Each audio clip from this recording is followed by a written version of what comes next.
zini vulkānus? Dodamies karstā piedzīvojumā.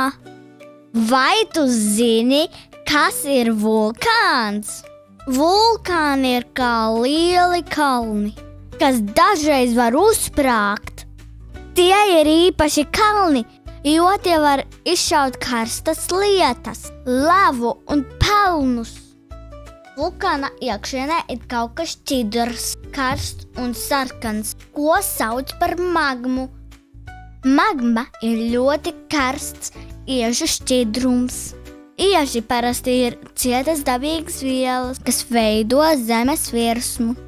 Kad vulkāns izvirst, magma izplūst un tek pa nogāzēm kā uguns upe. Magma ir ļoti karsta un izdala gaisā indīgas gāzes.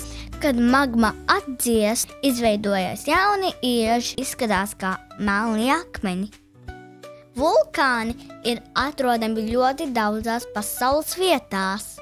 Daži ir lieli, daži ir mazi. Vulkāni ir atrodami pat zem ūdens.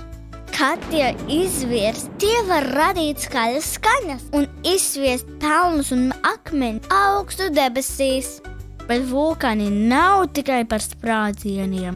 Tie arī rada jaunu zemes virsmu. Kad lava atdziest, tā pārvēršas par iezi. Laika gaitā šī ieža kārtas uzkrājas un veido jaunu zemes virsmu.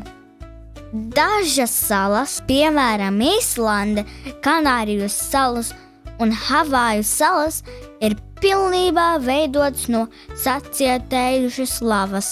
Zinātnieki pēta vulkānus, lai uzzinātu par tiem vairāk un pasargātu cilvēkus. Viņi izmanto īpašus instrumentus, lai mērītu vulkāna aktivitāti un paredzētu, kad tas varētu izvirst.